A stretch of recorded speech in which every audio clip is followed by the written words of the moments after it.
कवि कालिदास को जानते हैं? हाथ ऊपर करो। कालिदास का नाम कितने लोगों ने सुना है? सब लोगों ने सुना है। लेकिन उन अत्यंत योग्य कालिदास की मृत्यु कैसे हुई? ऐसी दर्दनाक मृत्यु किसी की नहीं हुई कभी। पहली बात तो कालिदास कोई ऐसा नहीं था कि बहुत बड़े ज्ञानी थे। वो तो एक बहुत विशिष्ट, एक योग्य, एक लड़की थी जिसको बहुत ज्ञान था। बड़े बड़े ब्राह्मण विद्वानों को हरा देती थी अपने शास्त्रार्थ में। और तब उसने ये घोषणा कर दी कि मुझको शास्त्रार्थ में जो हरा देगा मैं उसी से ब्याह कर लूंगी। तब कुछ ब्राह्मण जो है कहीं जा रहे थे, तब उन्होंने देखा कि एक वृक्ष पर एक आदमी बैठा है और पेड़ की डाल काट रहा है। वो कैसे काट रहा है? डाल पर बैठ करके डाल को काट रहा है, मतलब कटते ही नीचे गिरेगा। ब्राह्मणों ने विचार किया, वाह कितना बड़ा योग्य पुरुष दिखा है आज हमको। उसमें इतनी भी बुद्धि नहीं है कि वो जिस डाल पर बैठा उसी को काट रहा है। सब लोग विचार करने लगे, बोले ये जो ब्राह्मणी है उस नगर की, हमको बहुत हराती है। यदि उसका ब्याह इससे हो जाए तो हमारा बदला हो जाए। उसको नीचे बुलाया। उनका नाम कुछ और था पहले, ये कालिदास ही थे।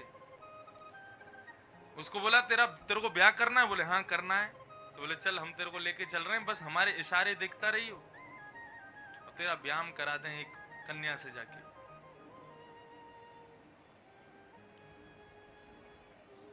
ब्राह्मणों ने पहले ही पत्र भिजवा दिया, बोले तुम तैयार हो जाओ, एक तुमको भी परास्त करने वाला बहुत बड़ा विद्वान आ रहा है तुम्हारे नगर में। उसने कहा अच्छा मुझे परास्त करे। तैयार हो गई युवती। आमने सामने मंच लगे दोनों के।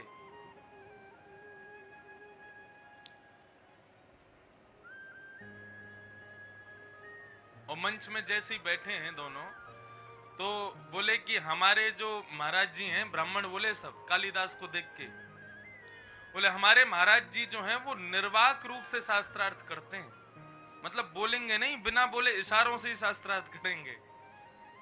और बोले उनके शास्त्रार्थ का भावार्थ हम लोग करेंगे, वो जो भी आकृति बनाएंगे वो हम बता दिया करेंगे, ये कह रहे हैं ये। ब्राह्मण बोले अच्छा तो ठीक है, ये अपने अंग प्रत्यंगियों से शास्त्रार्थ करें, मैं भी अपने अंगों से ही करूंगी, मैं भी बोलूंगी ही नहीं। वो ठीक है शुरू करो। तो उस ब्राह्मणी ने इशारा किया, एक उंगली दिखाई। अब जैसी उसने एक दिखाई तो अब ये था तो बुद्धिहीन तो था ही, तो पीछे से ब्राह्मण बोले एक उंगली दिखा रही है तुझको, तू दो दिखा। उसने कहा दो। अब जैसी दो दिखाए तो वो ब्राह्मणी बोली क्या कह रहे हैं ये? बोले तुमने क्या कहा? बोले मैंने तो कहा एको ब्रह्म द्वितीयो नास्ति, एक ही ब्रह्म है दूसरा नहीं है। तब ये क्या उत्तर दे रहे हैं? बोले ये कह रहे हैं कि भगवान दो ही हैं। बोले कौन? बोले ईश्वर सर्वभूतानां हृदय सेर्जुन तिष्ठति, एक तो बनाने वाले एक बनने वाले, दो ईश्वर हैं। ताली बजाने लगे ब्राह्मण, बोले जीत गया जीत गया, हमारा जीत गया। उसने तीन उंगली दिखाई। अब जैसे उसने तीन उंगली दिखाई तो जो सामने ब्राह्मण खड़ा था उसने चार दिखाई। बोले अब ये क्या कह रहे हैं? बोले आपने कहा कि ये संसार त्रिगुणातीत है, लेकिन इस त्रिगुणातीत संसार को जानने के लिए चार वेद हैं, ये कह रहे हैं। ताली बजाने लगे, जीत गया, ये जीत गया। उसने पांच उंगलियां दिखाई सामने से, पांच उंगलियां दिखाई तो इसने पांच उंगलियों की एक मुट्ठी बना करके जोर से मारा। बोले ये क्या कह रहे हैं? बोले पहले तुम बताओ कि तुम क्या कह रही हो। बोले कि तुम ये कह रही हैं कि मनुष्य के शरीर को चलाने वाली पंच ज्ञान इंद्रियां होती हैं। तो बोले ये क्या उत्तर दे रहे हैं? बोले ये उत्तर दे रहे हैं पंच ज्ञान इंद्रियों को अपने वश में रखो, नहीं तो फंसा देंगी तुमको। ताली बजाने लोगों, जीत गया जीत गया जीत गया, ब्याह करो इससे। ब्राह्मणी बोली अब तो करना पड़ेगा, और उसने चरणों में प्रणाम करते हुए माला पहनाई और उसके साथ में ब्याह कर लिया। ब्याह हो गया। अब ब्याह के बाद में कालिदास जी के साथ में अभी भी नाम उनका कालिदास नहीं पड़ा। घर पर आ गए, एक साथ दोनों रहने लगे। सब लोग इधर देखो, वंदे मातरम चल रहा है वहां पे।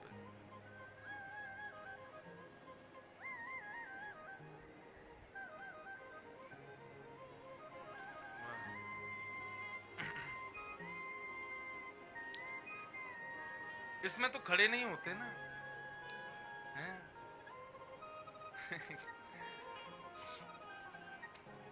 तो कालिदास से ब्याह हो गया उसका ब्राह्मणी का।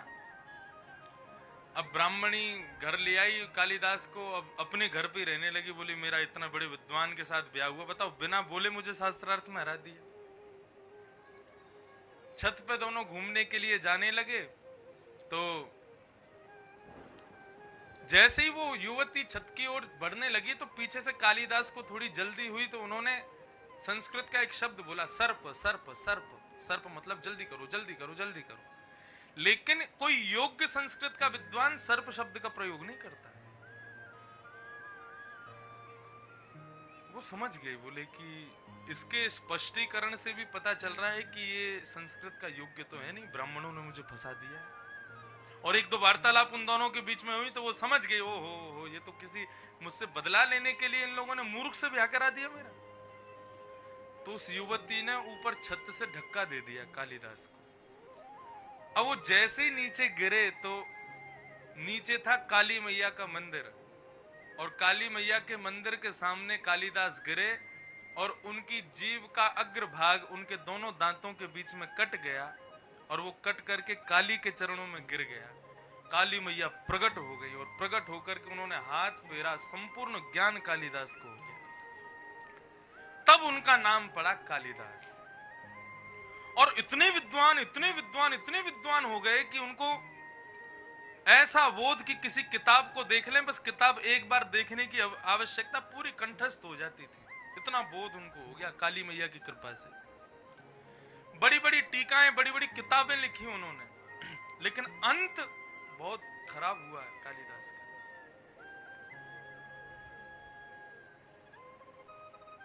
मंच से बताने योग्य बात नहीं है, लेकिन हमारे पूर्वाचार्य कहते हैं कि बड़े लोगों का जन्म मरण सब हमको ज्ञान देने के लिए ही होता है। उनकी प्रत्येक क्रिया हमको कुछ ना कुछ सिखाने के लिए होती है।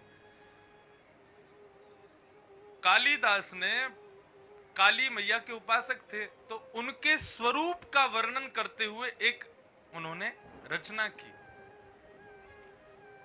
अब उस रचना में जैसे कि श्रीमद् भागवत में कृष्ण के स्वरूप का वर्णन है, वरहा पीडम नटवर वपुः कर्णयो कर्णकारम वंशी विभूषित करा नवरीर दाबात पीतांबरा दरुण बिंब फला धरोष्ठात अस्ति स्वस्तरुणी करा, ये सब स्वरूप के वर्णन हैं भागवत में। ऐसे ही उन्होंने अपनी उपास्या काली के स्वरूप का वर्णन किया। सब लोग सावधानी से सुनिए। और स्वरूप का वर्णन करते करते उन्होंने कानों का वर्णन किया, आंख का वर्णन किया, नाक का, जिह्वा का, होठ का, कानों के कुंडलों का, गले का, वक्षस्थल का, सबका वर्णन करते करते करते करते उनसे बहुत बड़ी भूल हो गई। उन्होंने अपनी उपास्या काली के जंघा के एक तिल का वर्णन कर दिया, और जिस वर्णन को पढ़ने वाले सुनने वाले लोगों को बहुत खराब लगा। कटी भाग का वर्णन कर दिया। अब काली तो बेचारी वो तो प्रसन्न ही थी, उनके भक्त हैं, लेकिन लोगों के मन में बहुत गलत भावना उत्पन्न हो गई। बोले कि एक माँ का ऐसे स्वरूप का वर्णन इनको नहीं करना चाहिए। और पूरा संसार उनसे ऐसा रुष्ट हुआ कि फिर ना चाहते हुए भी सबकी रुष्टता के कारण, विद्वानों की रुष्टता के कारण कालिदास को कोढ़ हो गया पूरे शरीर में। माँ के पास जाकर के खूब क्षमा याचना भी की। काली माता बोली अब बेटा जो हुआ सो हुआ, अब तुम ये इसको कोई बदल नहीं सकता, अपराध तो तुमसे हुआ है। वहां पर ये बात वर्णन करते हैं कालिदास की, ये विश्वास कर लीजिए, ये लिख लीजिएगा अपनी डायरी में, नोटबुक में, अपने जीवन चरित्र में, आप कितने भी बड़े बन जाओ, अपराध आपसे उतने ही बड़े बनेंगे बड़े होने के बाद। इसलिए जब आप बड़े बन जाओ तो बहुत संभाल करके रहिएगा खुद को, क्योंकि फिर आपका छोटा अपराध भी छोटा नहीं रहेगा, बहुत बड़ा बनेगा वो। और कालिदास का अपराध इतना बढ़ता चला गया कि जिस राजा के यहां पर काली रहते थे कालिदास, और राजा उनका शिष्य चेला, उस राजा ने भी उनको अपने देश से निकाल दिया, जाओ हमारा देश छोड़ दो। कालिदास दूसरे देश में जाकर के रहने लगे। अब रचनाएं करनी बंद कर दी उन्होंने। बहुत वर्ष बीत गए, कालिदास लौट के नहीं आए। तो एक दिन जिस राजा के यहाँ कालिदास रहते थे, उस राजा के मन में बड़ी व्याकुलता हुई, अपने गुरु का स्मरण हुआ, और बोले गुरु के इतने से अपराध के कारण मैंने उनको देश से निकाल दिया, मैं अपने गुरु को वापस बुलाना चाहता हूं। खूब खोजा, खूब ढूंढा, लेकिन कालिदास नहीं मिले। तब राजा ने क्या किया, मुझे श्लोक स्मरण में नहीं है, उन्होंने एक श्लोक लिखा, और एक पूरा श्लोक नहीं, आधा श्लोक लिखा, और नीचे लिख दिया जो भी इस श्लोक को पूर्ण करेगा उसको राजा अपनी तरफ से एक उपहार देंगे। उसको, राजा को पता था ये कालिदास के अलावा इसको कोई पूरा नहीं कर सकता। श्लोक क्या था? श्लोक ये था, सोने में सुहागा, ये शब्द केवल सुना गया है, कभी देखा नहीं गया। या कमल से कमल उत्पन्न होना, ये बात भी केवल सुनी गई है, लेकिन देखने को कभी नहीं मिली कि कमल में से कोई कमल उत्पन्न हो गया हो। तो राजा ने ये श्लोक लिखा, कमल से कमल उत्पन्न होना, ये बात केवल सुनी गई है, देखी कभी नहीं गई। आधा श्लोक लिखा। अब पूरा श्लोक ये लिखना था कि भाई कमल से कमल उत्पन्न होता कैसे है, इसको पूर्ण करो। समझ रहे ना बात को? ये श्लोक लिख करके राजा ने टांग दिया, बोले जो पूरा करेगा उसको मैं अपनी तरफ से एक तोहफा दूंगा, और ये भी कह दिया आधा राज्य दे दूंगा अपना। वो जानते थे कालिदास के अलावा कोई पूरा कर ही नहीं सकता इसको। तो एक परदेश की, विदेश की एक वैश्या भ्रमण करती हुई उस नगर में आई, और नगर में भ्रमण करते हुए उसने वो श्लोक लिखा हुआ आधा श्लोक देखा, और वो श्लोक पढ़ करके समझ गई, बोले कि ये श्लोक तो राजा ने लिखा और कालिदास की प्राप्ति के लिए लिखा, और कालिदास मेरे ही शहर में रहते हैं, मेरे ही नगर में रहते हैं, मैंने ऐसा सुना है। तो वहां से वो श्लोक चोरी करके वो वैश्या ले गई, और उसने अपने घर के बाहर उस श्लोक को लिख दिया आधा। और आधा श्लोक लिखने के बाद में उसने अपना चेहरा बना दिया बाहर, अपने चेहरे की आकृति बनवाई। और एक दिन वही हुआ, कालिदास जी भ्रमण करते हुए उस वैश्या के घर के बाहर से जैसे ही निकले, कालिदास की नजर पड़ी उस श्लोक के ऊपर, और श्लोक उन्होंने देखा। बोले कमल से कमल उत्पन्न होता है, ये सुना गया है, देखा कभी नहीं गया। आगे का श्लोक पूर्ण कीजिए। कालिदास ने वो श्लोक देखा, और देखा श्लोक के बाद में वैश्या का चित्र बना हुआ, और वैश्या इतनी सुंदर की क्या बताएं। कालिदास बोले अच्छा। तुरंत उन्होंने सिड्डी लगाई, और सिड्डी लगा करके ऊपर लेके चढ़ गए, और उन्होंने श्लोक पूर्ण किया, और उसमें लिखा, आपके कमल जैसे मुखार बिंद पर, मतलब वैश्या के मुखमंडल को देख के बोले, आपके कमल जैसे मुखार बिंद पर दो कमल रूपी नयन विद्यमान हैं, यही तो कमल से कमल उत्पन्न हुआ है।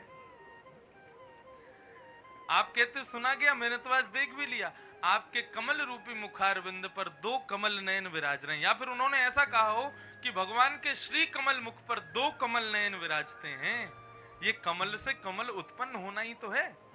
अब ये लिख दिया कालिदास। अब जैसे ये लिखा तो किसी ने जाके वैश्या को बताया, बोले तुम्हारा श्लोक पूरा कर रहा है एक व्यक्ति। वैश्या समझ गई कालिदास ही है। वैश्या बाहर आई, आकर के देखा तो लिख रहे थे।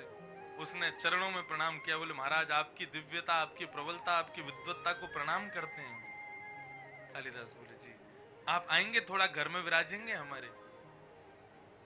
कालिदास बोले मुझे कहीं जाना है। बोले नहीं 2 मिनट विराजिए, मेरा जीव घर धन्य हो जाएगा आप पधारेंगे तो। कालिदास घर में गए, वैश्या ने घर अंदर से बंद किया और उनके हाथ पांव बांध करके गला घोट करके उनको मार दिया। कालिदास की मृत्यु। और मार करके अपने घर के पीछे नदी में फेंक दिया उनके शव भी नहीं मिला किसी को। ऐसी मृत्यु हुई महाकवि कालिदास की। वैश्या ने जाकर के वो पूर्ण श्लोक राजा को दे दिया। बोले आपने आधा श्लोक लिखा, मैंने पूरा कर दिया। राजा ने जैसे ही वो श्लोक देखा समझ गए, बोले ये तो कालिदास की कृति है। वैश्या को बंदी बनवा लिया। बोले सत्य बताओ किसने लिखा है श्लोक? वैश्या ने फिर बहुत उत्पीड़ना की तो उसने बता दिया, बोले कि कालिदास ने लिखा। बोले कालिदास मेरे गुरुदेव कहाँ हैं? बोले उनको मैंने मार दिया।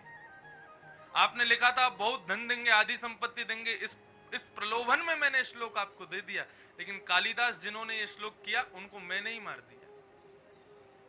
राजा व्यथित दुखित गिर पड़ा शरीर से।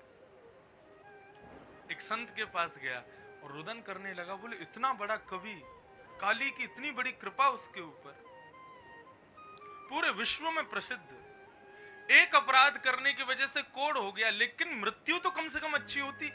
एक नगर वैश्या, उसके हाथों से मरना पड़ा कालिदास को। प्रभु ये कौन से जन्म के कृत्य का प्रारब्ध भोगा है कालिदास ने? तो उस संत ने जो उत्तर दिया वो सुनने योग्य है। संत क्या कहते हैं? बोले राजन, कालिदास ने इसी जन्म के एक दुष्कृत्य का परिणाम भोगा है। बोले क्या? बोले उसने एक अयोग्य वैश्या को ज्ञान प्रदान कर दिया, उसके कारण उसकी मृत्यु इतनी दयनीय हुई। कौन सा ज्ञान? आधा श्लोक था ना, पूरा करके वैश्या को दे दिया। किसी श्रेष्ठ योग्य व्यक्ति को देता तो कालिदास की ऐसी गति नहीं होती, लेकिन एक अयोग्य वैश्या को दिया, इसलिए कालिदास की ऐसी मृत्यु हुई। इसलिए दान बहुत सोच समझ के करना चाहिए। आप अपनी किसी भी वस्तु का दान दो, सद्विचार का दान दो, सद्भाव का दान दो, सद्गुणों का दान दो, और कुछ भी नहीं है आपके पास तो धन का भी दान यदि करो तो किसी योग्य को ही करना, अयोग्य को नहीं करना। अयोग्य को दान देने से आपने देखा कालिदास की क्या गति हुई। और श्रीमद् भागवत में राजा नृण की कथा आती है, एकादश स्कंद में, नहीं 10वें स्कंद में ही है। वहां पर राजा नृण से एक बहुत बड़ी भूल हो जाती है दान के विषय में, तो उसको कृकलाश्य गिरगिट बनना पड़ता है। इसलिए योग्य वस्तु का दान किसी योग्य पात्र को ही दीजिएगा, अयोग्य को मत दीजिएगा। नहीं तो अयोग्य वैश्या को दान देकर के कालिदास ने अपनी मृत्यु को भी श्रेष्ठ नहीं बना पाएंगे। तन पवित्र कर दान, तन की पवित्रता दान में है, लेकिन ऐसा नहीं है कि फिर किसी को भी दो कुछ भी नहीं। मैंने पहले दिन भी आप लोगों से कहा, शायद कल परसों ही कहा, कि धन है वो, लक्ष्मी है वो ऐसे स्थान पर जानी चाहिए जहां उसकी वास्तविकता में उसका प्रयोजन है, उसकी आवश्यकता है। जहां अनावश्यक धन पहुंचता है आपका, और उस अनावश्यक धन का यदि दुरुपयोग किया जाता है तो दुरुपयोग का फल भोगने वाले को नहीं, देने वाले को मिलेगा।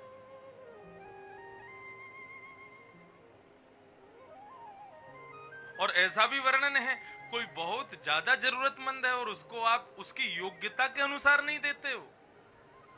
आप भी बहुत योग्य हो, लेकिन आपके सामने कोई बहुत ही दुर्भाग्यशाली व्यक्ति है, उसको बहुत आवश्यकता है, आपको पता है कि वो धन को सदुपयोग करेगा।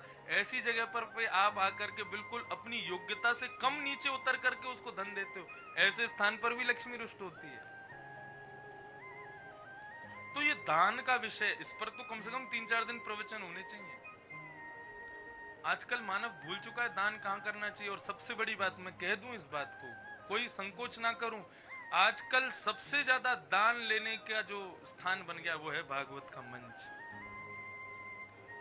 सुखदेव जी महाराज स्पष्ट शब्दों में कहते हैं, भागवत दान लेने का नहीं, दान देने का स्थान है। ये लेने का स्थान है ही नहीं।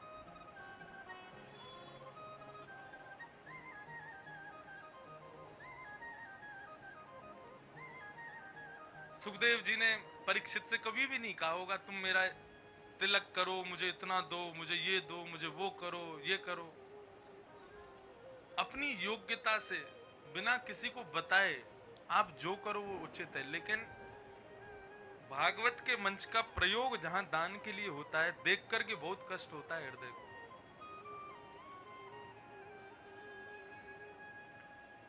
तो तन पवित्र कर दान, तन की पवित्रता दान में है, लेकिन दान के लिए पहले योग्यता ढूंढिए, योग्य पात्र ढूंढिए, तभी दान कीजिए, नहीं तो मत कीजिए।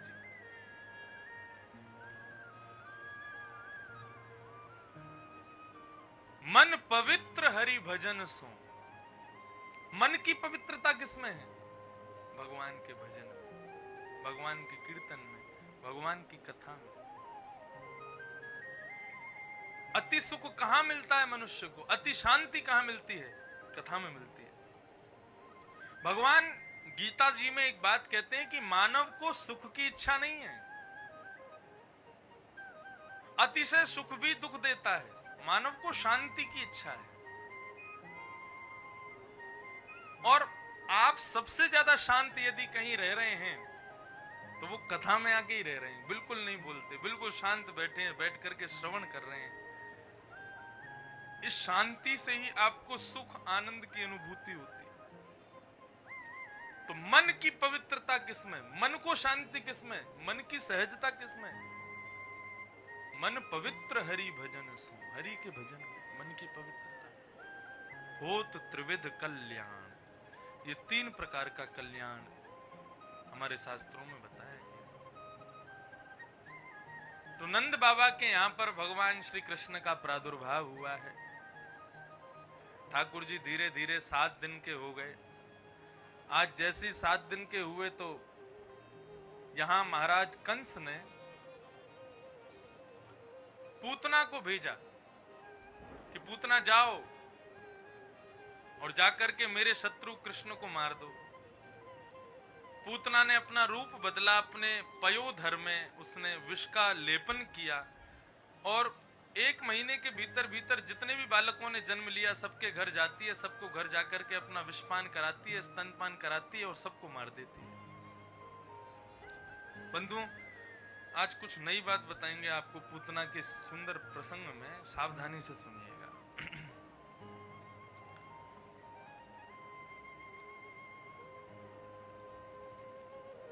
वसुदेव जी वार्षिक कर यानी कि टैक्स भरने के लिए गए कंस के पास। तब नंद बाबा को वसुदेव जी ने ये ज्ञात करा दिया, बोले कि आपका ज्यादा देर यहाँ रहना उचित नहीं, आप वापस जाइए, हमें भय लग रहा है कहीं कंस कुछ गलत ना कर दे, क्योंकि ये राक्षसों को भेज रहा है बालकों को मारने के लिए।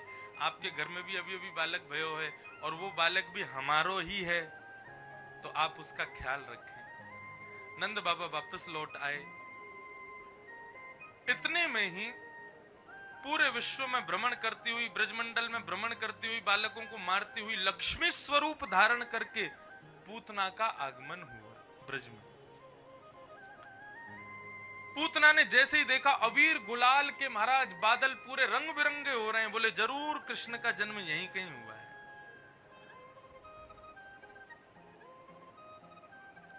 जैसे ही आई है तो श्रीमद् भागवत में वर्णन लिखा है कि पूतना के स्वरूप को देख करके सब लोग उसके स्वरूप पर मोहित हो गए। जितने भी ग्वाल बाल, जितने भी ब्रजवासी वहां नंद घनानंद भयो, जय कन्हैया लाल की, हाथी दीने घोड़ा दीने और दीने पालती। 6 महीने तक ठाकुर जी का जन्मोत्सव मनता रहा था ब्रज में। ऐसे भक्ति में आतुर, ऐसे भगवत कीर्तन में आतुर जितने भी ब्रजवासी थे, जिनको केवल कृष्ण ही कृष्ण सब जगह दिख रहे थे, ऐसे भक्त भी पूतना को देख करके उसके रूप पर मोहित हो गए। कई ब्रजवासी तो मन में विचार करने लगे, अरे भैया देखियो कैसी गजगामनी, कैसी सुंदर है, हमारो ब्याह है जाए आते। बोले का करेगो ब्याह करके, ब्याही ठियाई लग रही है या को पहले तो ही ब्याह है चुको है। ऐसा स्वरूप। और केवल ब्रज गोप ही उसके स्वरूप पर मोहित हुए ऐसा नहीं, गोपियां भी सब उसके स्वरूप को देखे और मन में विचार करने लगे। बोले देखो कल ये 7 दिन पहले नंद का लाला हुआ था, तो हम कह रही थी ना भैया ये तो कहीं साक्षात नारायण तो नहीं है। और आज हमको पूर्ण रूपेण विश्वास हो गया कि ये नारायण है। क्यों? क्योंकि आज उस नारायण का दर्शन करने लक्ष्मी आई है। ऐसी सुंदर बन के पूतना आई थी।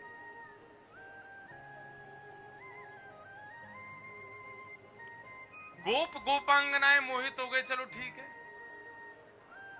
लेकिन जैसे ही पूतना ने नंद भवन में प्रवेश किया, तो नंद भवन में बैठी हुई यशोदा मैया ने जैसे ही पूतना के मुखार बिंद को देखा है, पूतना के मुखार बिंद को देख करके यशोदा के मन में भी भाव आ गया, अरे विधाता कितना समय लेकर के ऐसे सुंदर स्वरूप को बनाया तेने। विधाता थोड़ी कृपा कर दे तो या तो हमारो लाला थोड़ी कछु दिना पहले है जातो, या ये कछु दिना बाद है जाती, तो यही तो ब्याह कराती अपने लाला। कितनी सुंदर है। अब देखो ये पूतना कौन है? ये माया। इस संसार की जितनी भी माया है, माया किसको कहते हैं? जिसमें हमारा मन अचानक से आ जाए उसी को माया कहते हैं। अब भले ही वो सौंदर्य हो, भले ही वो कुछ खाने की वस्तु हो, भले ही वो कुछ ऐशो आराम की गाड़ी हो, घर हो, फ्लैट हो, कुछ भी हो, जिस पर सहज भाव ही हमारा मन पहली दृष्टि देखते ही आ जाए उसी को माया कहते हैं। और ये माया इतनी शक्तिशाली है, माया इतनी बलवान है कि भगवान को जन्म देने वाली, भगवान का पालन पोषण करने वाली भगवान की मां यशोदा भी उस पर आसक्त हो गई। तो हम कैसे बच जाएंगे उस माया से?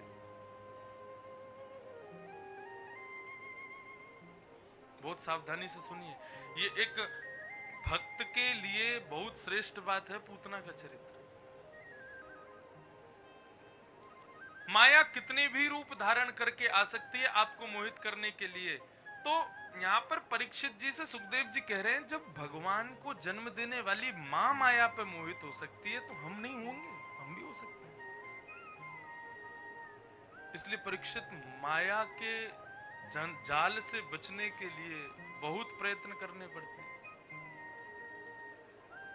पूतना पर भगवान की मां मोहित हो गई यशोदा जी, और यशोदा जी मोहित हो गई। उसको देख के बोली, अरे बहना कहां से आई हो? बोले मैं मिश्राणी हूँ। मिश्रा जी तो दर्शन कर गए, मैंने सोची कि मैं क्यों पीछे रहूं, तो मैं भी लाला को आशीर्वाद देवे आई हूँ। आओ आओ, हाँ हाँ तुम्हारो ही तो लाला है। तुम्हारी कोई छोटी छोरी है कि ना है? बोले ना अभी तो ना है। बोले जब है जाए तो हमको जरूर बताएंगे, वो भी तुम्हारे समान सुंदर होगी तो देखेंगे, लाला को ब्याह करा देंगे। मैया बोली, या की छोरी ते ब्याह करा रहे हो? ठाकुर जी मनी मन सोचने लगे, या की छोरी ते हमारो ब्याह कराओगी? मारे ब्याह ही हमें ये ऐसी सासू मां हमको ना चाहिए, जो आदर सत्कार भी ना करे हमारो। इतने में कुछ गोपियां आ गई, आकर के बोली, यशोदा जी आप बाहर चलो, कुछ लोग मिलने आए। तो मैया कहने लगी, कैसे छोड़ के जाऊं लाला को? पूतना बोली, हमें दे दो, हम लाला को संभाल लेंगे। और पूतना की गोद में देख करके मैया चली गई। अब देखो, पूतना को देखते ही जिस पर सब मोहित हो रहे थे उस पर ईश्वर मोहित नहीं, तुरंत अपने नेत्र बंद कर लिए। ठाकुर जी ने अपना हाथ रख लिया अपनी आंखों पर। क्यों हाथ रख लिया? बहुत सुंदर बात। इसके कई भाव बताए गए, लेकिन एक भाव ये बताया कि भगवान की चक्षु जो हैं दोनों, इनमें सूर्य और चंद्र का निवास है। इसीलिए कहते हैं कि भगवत दृष्टि जिस पर पड़ जाए, भगवान देख भर लें, उनके देख भरने मात्र से मुक्ति निश्चित है, वैकुंठ निश्चित है। उनकी दृष्टि पड़ जाए बस हम पर। सूर्य और चंद्र ये विचार करने लगे, बोले देखो भगवान तो इसको कौन सी गति देंगे? इसको वो गति देंगे जो मां यशोदा को कभी मिलेगी आगे चल के, लेकिन हम ऐसा कदापि होने नहीं देंगे। तो मानो सूर्य चंद्र ने विचार कर लिया कि हम ऐसा होने नहीं देंगे, इसकी मुक्ति होने नहीं देंगे। तो सूर्य चंद्र के भाव से दोनों ने ही अपनी आंखों पर हाथ रख लिया। और देखो इनमें जो सूर्य है ना, ये कौन है? ये ठाकुर जी के ससुर जी हैं भगवान के। क्यों? सूर्य की पुत्री यमुना, और यमुना भगवान की पत्नी है। तो सूर्य भगवान के ससुर जी हैं कि नहीं?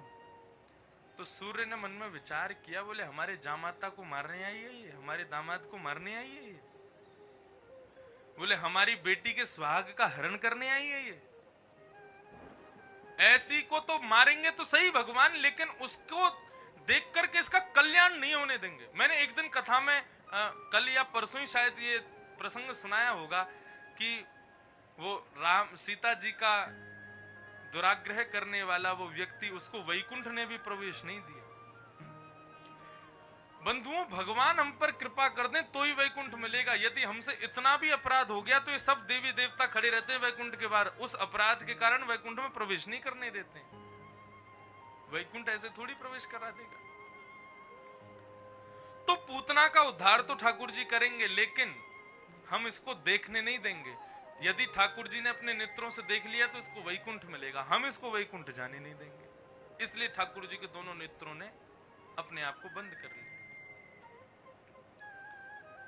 एक भाव ऐसा बताया जाता है कि नेत्रों की भी प्रजाति होती है। नजर से नजर ने मुलाकात कर ली, रहे दोनों खामोश और बात कर ली। कई जगह देखने को मिलता है, आंखें आंख में ही बात हो जाती हैं। तो नेत्रों की भी प्रजातियां होती हैं। आंखों का कम खुलना, आंखों का ज्यादा खुलना, मटकना और चलना, ये सब बता देता है सामने वाले के मन में क्या चल रहा है। नेत्र नेत्र की भाषा समझते हैं क्योंकि इनकी प्रजाति एक ही है। तब ठाकुर जी के नेत्रों ने मन में विचार किया कि हम ऐसे नेत्रों को नहीं देखेंगे जो नेत्र अपने भीतर कायरता भर के हमारे स्वामी को मारने आए हैं। अपने नेत्र रूपी प्रजाति पर धिक्कार करते हुए बोले, धिक्कार है तुम नेत्रों को देखने पर। तो ठाकुर जी के नेत्रों ने अपने आप को बंद कर लिया, हम देखेंगे ही नहीं तुमको। और तीसरा बड़ा सुंदर और बड़ा अच्छा भाव जो मुझे बहुत अच्छा लगता है, आज देखो कितनी आवाज आ रही है इनकी कौओं की। पता है क्यों? क्योंकि अभी ठाकुर जी कुछ देर बाद में वो खाएंगे ना रोटी, तो ये लेके भाग जाएंगे वहां। अपने आप को पॉजिटिव बना के रखो। अब लाला को जन्म भयो, रोटी वोटी खाएंगे तो कौवा ले जाएगा, फिर ठाकुर जी कहेंगे मुझको तो वही रोटी चाहिए जो ये लेके गए हुए, इसलिए कौवे घूम रहे हैं ऊपर। तीसरा भाव मुझे बहुत अच्छा लगता है जो ठाकुर जी ने नेत्र बंद क्यों किए। देखो, पूतना को पूतना किसने बनाया? भगवान ने बनाया। पूतना को राक्षसी किसने बनाया? भगवान ने बनाया। पूतना को जो भी उसके क्रियाएं हैं, जो भी उसका व्यवहार है, जो भी उसका स्वभाव है, सब पूर्व नियुक्त ठाकुर जी ने तैयार किए। भगवान मन में विचार कर रहे हैं कि तुझे राक्षसी मैंने बनाया, तुझे राक्षस कुल में जन्म मैंने दिया, तेरा निर्माण मैंने किया, और आज जब मेरे सामने आई है तो तू उस रूप में नहीं आई जिस रूप में मैंने तुझे बनाया। तू रूप बदल के आई है अपना। सावधान तय श्रृणु, बहुत सावधानी से सुनिएगा। हमको किसने बनाया? भगवान ने बनाया। हमें स्वरूप, हमें कुल, खानदान, प्रजाति, जो कुछ भी सब भगवान ने नियुक्त करके हमको भेजा। तो भगवान क्या कहते हैं? तुम्हारा जो भी स्वरूप है, तुम्हारे जो भी गुण हैं, तुम्हारा जो भी पदवी है, वो संसार के लिए रखो, लेकिन जब मेरे सामने आओ तो जैसा मैंने तुमको सृष्टि में भेजा, सृष्टि में जब हम आए तब हम कैसे थे? मदालसा कहती है, शुद्धोषि मुक्तोषि निरंजनोषि संसार मायाम परिवर्जितोषि संसार मायाम परित्यज्य निद्रा मदालसा वाच्य उवाक वालम। मदालसा क्या कह रही है? बोले एक छोटा सा बालक अत्यंत शुद्ध होता है, दूषित नहीं होता है, मुक्त होता है, वो किसी बंधन में नहीं है। उसको माँ गोद में ले ले, पिता गोद में ले ले, कोई बाहर का गोद में ले ले, कोई भी गोद में ले ले, वो कहीं रोएगा नहीं, सबके पास चला जाता है। मुक्त है, किसी में बंधा हुआ नहीं। निरंजनोसी, निरंजन है वो। उसको कोई माला पहना दे तो उसको खुशी नहीं होगी, और कोई उसको पैदा होती गाली देने लग जाए तो उसको दुख भी नहीं होगा। संसार मायाम परिवर्जितोसी, जन्म लेते ही ऑटो में लेकर के घर जाओगे तो उसको दुख नहीं होगा, और मर्सिडीज में लेके जाओगे तो उसको खुशी भी नहीं होगी। वो संसार की माया से परे है। जन्म लेती झोंपड़पट्टी में आया है, इसको देख करके भी उसको कोई दुख नहीं होगा, और बहुत बड़े महल में आया है, उसको देख करके भी रोना बंद नहीं करेगा। वो संसार की माया से परे है। एक छोटा सा बालक, उसके अंदर किसी भी, वो सबसे अत्यंत शुद्ध होता है। श्री शंकराचार्य भगवान कहते हैं कि बालक को जन्म लेते ही माता पिता को क्या करना चाहिए? बोले उसके चरणों को सिर से लगाना चाहिए। क्यों? बोले वो भगवान के पास से आया है और 9 महीना इतनी भयंकर तपस्या अपनी माँ के गर्भ में करके आया है, ऐसे बालक के तो चरण छूने चाहिए। जब तक वो तुमको पहचान नहीं जाता, तब तक उस बालक को ही कृष्ण स्वरूप मान के उसका वंदन करते रहो। उस क्रिया से भी बालक में बहुत गुण आएंगे, ऐसा शंकराचार्य भगवान कहीं वर्णन करते हैं। बालक अत्यंत शुद्ध होता है। भगवान कहते हैं जिस प्रकार वो छोटा सा बालक होता है, वैसे बनकर के मेरे सामने आया करो। शुद्ध, मुक्त, निरंजन, संसार की माया का कोई अपने अंदर कोई गुमान नहीं। तुम जैसे हो वैसे मेरे पास आओ। मैं वक्ता हूं, आप सब लोग मेरे को प्रणाम करते हो, माला पहनाते हो, और ना मना करने के बाद भी पैर छू ही लेते हो। लेकिन इन सब चीजों में छूट आपके लिए है, आप कर सकते हो। आप मुझे प्रणाम करो, माला पहनाओ, लेकिन मैं घर बैठी अपनी माँ जिन्होंने मुझे जन्म दिया उनसे कहूं चलो मेरे पांव छुओ, माला पहनाओ, मुझे देख के हाथ जोड़ा करो, प्रणाम किया करो, उस माँ को उससे ज्यादा कष्ट कभी नहीं होगा। अरे तू व्यास होगा दुनिया के लिए, मेरे लिए थोड़े ही। मेरे लिए तो सदैव पुत्र ही रहेगा। और मैं खूब स्वच्छंद भाव से अपनी कथाओं में कहता हूं, हमारी कथा सब समझ लेते हैं, हमारी माता को कभी समझ नहीं आती। क्यों? क्योंकि जब तक श्रद्धावान लभते ज्ञानम, जब तक सुनाने वाले के प्रति श्रद्धा नहीं होगी, उसके प्रति आश्रय का भाव नहीं आएगा, उसके प्रति जब तक झुकोगे नहीं, तब तक उसकी बात समझ नहीं आएगी। और मां पुत्र के प्रति कभी ऐसी नहीं हो सकती।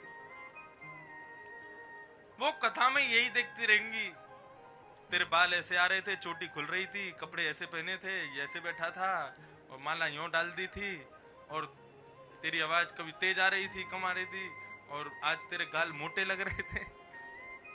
वो ये गुण, मैं माँ कहा क्या वो सुना कि नहीं? वो मुंह को पल्ले ना पड़े, वो सुन ही नहीं सकती। क्यों? क्योंकि उनकी माया, माया नहीं कहूंगा, ममता, उनका जो ममत्व है मेरे प्रति, वो मेरे स्वरूप को ढक देता है उनके आगे। वो उस समय भी यही विचार करती होंगी, छोटा सा है, इसको हमने चलना सिखाया, बोलना सिखाया, नहाना सिखाया, धोना सिखाया, बैठना सिखाया, स्कूल जाती थी हम ही तैयार करते थे, आज हमारे सामने व्यास बनना है ये। उनको यही भाव आता हो। लेकिन यदि मैं व्यास का अभिमान, व्यास का गुण, व्यास का स्वरूप अपनी माँ के सामने धारण करके जाऊं, और वहां पर भी कहूं कि मुझे प्रणाम करो, मुझे सम्मान करो, मुझे माला पहनाओ, मेरी माँ को बहुत कष्ट हो। ठीक उसी प्रकार ईश्वर त्वमेव माता च पिता त्वमेव, वो माँ भी है, वो पिता भी है। तो तुम सिद्धिविनायक मंदिर जाते हो और उस समय ये विचार कर रहे हो, मैंने टॉमी हिलफिगर की टी शर्ट पहनी है, और मैंने उस कंपनी की जीन्स पहनी है, मैंने ये महंगा वाला डिओड्रेंट लगाया है, बहुत महंगी गाड़ी में आया हूँ चल के, बहुत करोड़पति हूँ, अरे मुझे कोई स्पर्श नहीं करे, मेरे से आगे 2 लोग चलो, सिक्योरिटी गार्ड बन के रहो, ये सब करके सिद्धिविनायक के सामने जाओगे, माफ करना, आप सिद्धिविनायक को देख लेना, लेकिन आपको देखते ही सिद्धिविनायक ऐसे ही आंखों पे हाथ रखेंगे जैसे पूतना को देख के ठाकुर जी ने आंख बंद की। श्री पंडरीनाथ भगवान का दर्शन करने के लिए जाओगे, गुमान लेकर के जाओगे, मैं व्यास हूं, मैं वक्ता हूं, प्रवक्ता हूं, हजारों लोगों को कथा सुनाता हूं, यदि इस भाव से पंडरीनाथ भगवान का दर्शन करूंगा, माफ कीजिए, पंडरीनाथ भगवान मुझे देखते भी, उनके सामने होते हुए भी वो अपनी नजर फेर लेंगे। मैं बार बार अपनी कथा में कहता हूं, मंदिर में दर्शन करने वाले 1000 लोग सामने खड़े हैं, सब भगवान को देख रहे हैं, सब भगवान को देखें, इसमें उनकी योग्यता नहीं, उन हजारों में भगवान किसको देख रहे हैं वो योग्य है। पूतना आज इतनी सुंदर बन के आई कि उसके रूप पर सब मोहित हो गए, लेकिन भगवान मोहित नहीं हुए। क्यों? क्योंकि तू अपने यथार्थ रूप में नहीं आई, तू रूप बदल करके आई, अपने अपने अपने रूप को छुपा करके मेरे सामने आई है। तुम जैसे हो वैसे मेरे सामने आ जाओ, मैं स्वीकार करूंगा, मैं अंगीकार करूंगा, मुझसे क्या छुपाना। अष्टावक्र, उसका शरीर 8 जगह से टेढ़ा था, लेकिन बहुत विद्वान था। जब वो चलता था तो उसके पांव ऐसे चलते थे जैसे मानो एक स्प्रिंग उछल रही हो, और उसको देख के सब हंसते थे। लेकिन एक बार एक राजा की सभा में गया तो वहां बैठे सब लोग उसको देख के हंस गए, उसके चलने की आकृति को देख के। बहुत विद्वान था। तो राजा के सिंहासन पर बैठ करके उसने देखा सब हंस रहे हैं, तुरंत मुस्कुराया और उठ करके वहां से चले गए अष्टावक्र जी। राजा चरणों में बोले, महाराज आप तो महात्मा हैं, आप तो संत हैं, आप तो संसार की माया से परे रहते हैं, आपको सुख दुख नहीं लगना चाहिए। इनकी हंसी से आपको अवहेलना क्यों महसूस हुई, आपको अपना अपमान क्यों महसूस हुआ। बोले, मेरा अपमान करते तो मुझे बुरा नहीं लगता, ये लोग मेरी आकृति पर हंस करके मुझे बनाने वाले का अपमान कर रहे हैं, मैं इसलिए यहां से उठ के जा रहा हूं। मेरा स्वरूप है ऐसा, मेरा रूप है ऐसा, इसमें मेरी कोई गलती नहीं है। मेरे ठाकुर ने तुम सबको एक जैसा बनाया, लेकिन मुझे कुछ विशेष बनाया, इसका मतलब मुझे बनाने में समय दिया उन्होंने। और उनकी कोई अवहेलना करे, उनका कोई, उनकी कृति का कोई अपमान करे। आप घड़े के बारे में कहो घड़ा बहुत बेकार है, इसमें इसका पानी नहीं पिएंगे, तो घड़े को कोई फर्क नहीं पड़ेगा, घड़े को बनाने वाले को फर्क पड़ेगा। बोले मैंने बनाया, इसमें कमी है। ऐसे ही आप जैसे भी हो वैसे ठाकुर जी के सामने खुद को प्रस्तुत करो। भगवान कहते हैं उन हजारों की भीड़ में मैं तुझे ही देखूंगा। हाँ अच्छा, इतने लोग आए रूप बदल के, लेकिन उन हजारों में वो कहां बैठा है जिसको मैंने बनाया, अपना रूप धारण करके कौन आया। बोले वो आया है, उसको देख रहा हूं। इन संत जनों से, इनकी क्रियाओं से हमको यही सीखना है कि अपने स्वरूप से कभी भी विमुख नहीं हो। तुकाराम, नामदेव जी, इनकी भक्ति को प्रणाम कीजिए। और इनकी भक्ति तो क्या, भगवान श्री पंडरीनाथ भगवान का आप लोग दर्शन करें, और जिनने नहीं किए वो अगली साल के लिए तैयार रहें। हमारे श्री गोवर्धन नाथ जी, गोवर्धन लाल जी का मंगलमय उत्सव वहां होगा। और आज हमको सब भक्तिपथ परिवार, महाराष्ट्र के सभी जितने भी उसके पथिक हैं, हमारे यहाँ कोई मेंबर नहीं है, कोई भी सदस्य नहीं है, कोई भी उसका सेक्रेटरी या कोई भी, हमने पहले ही मना कर दिया। भक्ति पथ परिवार में सब पथिक हैं, उस पथ पर चलने वाले। जो भी इस परिवार से जुड़ेगा वो कोई सदस्य नहीं, कोई मेंबर नहीं, कोई सेक्रेटरी नहीं, कोई कुछ नहीं, कोई अधिकारी नहीं, कोई सचिव नहीं। इसमें सचिव अधिकारी जितनी भी बड़ी उपमाएं हैं, ये सब आपके महाराष्ट्र के जितने भी देव हैं, गणेश जी हो गए, पंडरीनाथ भगवान हो गए, मुंबा देवी हो गई, इनको सेक्रेटरी बनाओ, इन्हीं को अधिकारी बनाओ, इन्हीं को ये बनाओ। तुम कौन हो? बोले हम तो पथिक हैं, हम उस पथ पर चलने वाले। अपने ऊपर जिम्मेदारी लेके काय को टेंशन पालो, उन पे छोड़ो, बोले तुम ही संभालो इसको। तो आज सब लोग आए, बोले कि महाराज जी श्री गिरधर लाल जी कब पधारेंगे कथा में। तो इच्छा तो मेरी भी हो रही, आम है, उनके योग्य व्यवस्था होनी चाहिए। तो आज हम यहाँ व्यवस्था करवा के जाएंगे, और विश्राम दिन 25 तारीख को ठाकुर जी यहाँ पधारेंगे। और विश्राम वाले दिन ऐसी एक व्यवस्था हो जाए, एक छोटा LCD LED टीवी यहाँ लग जाए सामने, क्योंकि वो इतने छोटे हैं कि दूर से किसी को दिखेंगे नहीं। तो हमारे कैमरा वाले भैया फोकस करके देंगे, तो वो छोटा टीवी पे सबको दिख जाएंगे ठाकुर जी। तो थोड़ा बड़ा साइज का हो जाए तो उस पे ठाकुर जी का दर्शन, बाकी सब व्यवस्था मैं आज करवा ही दूंगा यहाँ पर। तो विचार, श्री पंडरीनाथ भगवान, आप कभी उनके दर्शन करना, बहुत पास जाके, अच्छा कर सकते हो। एकमात्र पंडरीनाथ पंढरपुर का मंदिर है जहां पर आप जाके उनके चरणों को ऐसे अपने अंक में भर सकते हो, उनका स्पर्श कर सकते हो, और बिल्कुल ऐसे ठाकुर जी सामने रहेंगे, उनका दर्शन कर सकते हो। श्री पंडरीनाथ भगवान का कितने लोगों ने दर्शन किया? हाथ ऊपर करो। मंदिर जाके पंढरपुर, वाह। ठाकुर जी पीला चंदन लगाते हैं अपने यहाँ पर, और जैसे हम ये लाल उर्धपुंड लगाते हैं, ऐसे ही श्री पंडरीनाथ भगवान काला उर्धपुंड लगाते हैं। और वो काला ऊर्ध्वपुंड क्या है? मंदिर में आए हुए जितने भी भक्त हैं उन सबकी चरण रज ठाकुर जी को लगाई जाती है। बताओ कौन ऐसा भक्त वत्सल होगा? जितने भी लोग दर्शन करने मंदिर में जाते हैं, सुबह सफाई कर्मचारी झाड़ू लगा करके उस रज को इकट्ठा करके पुजारी को देते हैं। पुजारी जी उसमें चंद्रभागा का जल मिला करके तब ठाकुर जी के माथे पर लगाते हैं। बोले जितने भी वैष्णव आए उन सबको कष्ट हुआ, उन सबको तकलीफ हुई मुझ तक आने में, तो उन सबकी चरण रज लेकर के मैं अपने माथे से लगाता हूं ताकि उन सबके कष्ट मुझे आए। ऐसे पंडरीनाथ भगवान। आप कभी पंढरपुर के मुख्य द्वार को देखेंगे तो वहां पर श्री तुकाराम जी की समाधि, उसके बाद उनके पुत्र की, उनकी आदि आदि ऐसे 3-4 सिद्धियों में समाधि है। क्यों? बोले पंडरीनाथ भगवान के जितने भी लोग दर्शन करने के लिए जाएं तो हमारे ऊपर से होकर के जाएं। आप जिन सिद्धियों पर वहां चढ़ोगे वो साधारण सिद्धि नहीं, वहां नीचे समाधि है उनकी। बोले हम तो अपना शरीर त्याग के चले जाएंगे तो क्या करें? बोले जितने भी दर्शनार्थी आए वो सब हमारे ऊपर से होके जाया करें ठाकुर जी का दर्शन करें। कैसी भक्ति! अपने यथार्थ स्वरूप में रहो। Be yourself and forget about other things. सबको भूल जाओ कौन क्या कह रहा है, कैसे कह रहा है। तुम जो हो वैसे रहो। भगवान कहते हैं मुझे वही स्वीकार है। ये भी एक भक्ति पथ का एक सूत्र है। आप माला नहीं जपते, आप तिलक नहीं लगाते, आप चोटी नहीं रखते, आप सत्संग आदि नहीं करते, ठीक है मत करो, लेकिन जब कभी भी मंदिर में जाओ तो अपने यथार्थ रूप में जाओ। ये भूल जाओ कौन मेरी माँ, कौन पिता, मैं कितने बड़े खानदान से, कितना अमीर, कितना गरीब, कौन सी गाड़ी में आया, क्या पहन के आया, इन सबसे शून्य होकर के जाओ। जैसा वो छोटा सा बालक जन्म लेते समय शून्य होता है, उसके अंदर कुछ भी नहीं है, उसे किसी वस्तु की याचना नहीं होती, उसे केवल और केवल अपने माता के स्तन से निकलने वाले दूध की याचना होती है। ठीक उसी प्रकार दर्शनार्थी वो छोटा बालक है और ठाकुर जी उसकी माँ है। किस याचना से जावे? बोले केवल आपकी कृपा रूपी दुग्ध मुझको पिला दो, दर्शन रूपी दुग्ध से मेरी तृष्णा को दूर कर दो और मुझे कुछ नहीं चाहिए।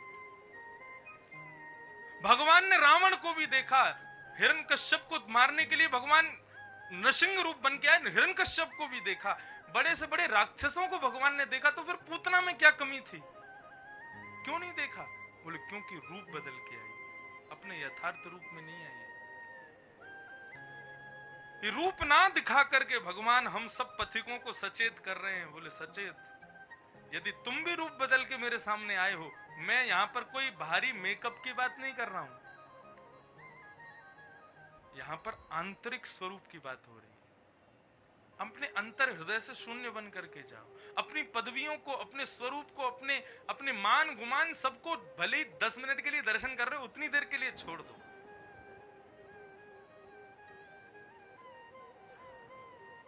और उस समय आपको 1-2 बार दर्शन करने जाओगे ना, तो फिर मुझे याद करोगे। फिर बोले कि अब ऐसा नहीं लगता कि हम उनको देख रहे हैं, अब ऐसा लगता है वो हमको देख रहे हैं। शून्यता। पूतना के इस स्वरूप से ठाकुर जी ने यही बताया है। पूतना यदि अपने यथार्थ रूप में आती तो भगवान उसको भी देखते, उसका भी दर्शन करते, लेकिन उसका दुर्भाग्य है नहीं देखा भगवान। और जैसे ही अपना स्तन ठाकुर जी के मुख में दिया, भगवान ने पहले तो उसके स्तन पर लगे विष को पिया, विष को पीने के बाद उसके स्तन से दुग्ध को पिया, दुग्ध को पीते हुए ठाकुर जी ने उसके शरीर के सभी रसतत्वों को पिया, पुण्यों को पिया, पापों को पिया। सबको पीने के बाद में गाढ़म कराभ्याम भगवान प्रपिड्यतत् प्राणै समम रोष समन्वितो पिबत। भगवान ने उसके प्राणों को पिया। सावधानी रखिएगा, बिल्कुल इधर सावधानी से सुनो। प्राणों को पिया मतलब पूतना के प्राण इतने अच्छे हैं जो भगवान उसको पी रहे हैं, अपने अंदर धारण कर रहे हैं। तो श्रीनाथ जी के परम उपासक श्री वल्लभाचार्य जी महाराज अपनी सुबोधनी टीका में इसका वर्णन करते हैं कि भगवान ने प्राणों को क्यों पिया। सावधानी से सुनिएगा। श्री वल्लभाचार्य जी महाराज वर्णन करते हैं कि ठाकुर जी ने पूतना के प्राणों को क्यों पिया। वल्लभाचार्य जी कह रहे हैं, बोले कि पूरे ब्रजमंडल में पूतना कम से कम 16,000 बालकों को मार के आई थी, तब भगवान के पास आई थी। 16,000 बालकों को विष पिला करके भगवान के पास, मतलब इतने बालक मार दिए थे उसने। और जब भगवान के पास में आई तो भगवान नेत्र बंद करके ये विचार कर रहे थे कितने बालक मारे गए। तो नेत्र बंद करके सबका रूप देख रहे थे, वहां वो मरा, वहां उसको मारा, उसको मारा, सबको स्मरण करके ठाकुर जी ने अपने हृदय में बुला लिया। और अपने हृदय में उन सबकी दिव्य चेतना, किनकी, जो बालक मारे पूतना ने, उन सबकी दिव्य चेतनाओं को अपने हृदय में धारण करके, और ठाकुर जी ने जैसे ही विष को पिया, दुग्ध को पिया, रस तत्वों को पिया, पूतना के प्राणों को पी करके उन दिव्य चेतनाओं को प्राण प्रदान कर दिए कि तुम लोग जाओ और जाकर के पुनः जीवित हो जाओ। नहीं तो महाराज कृष्ण जन्मोत्सव 6 महीने नहीं, 7 ही दिन तो हुए भी। पूरे ब्रजमंडल में मातम मन रहा होता, इतने बच्चे मर गए। ठाकुर जी ने पूतना के स्तन से प्राणों को, प्राण ही समम रोष समन्वितो पिबत, पूतना के प्राणों को पी करके उन बालकों का स्मरण करके उनकी दिव्य चेतनाओं को प्राण वापस लौटाए। जाओ, अरे मेरा जन्म हुआ है, कोई नहीं मरेगा इस संसार में।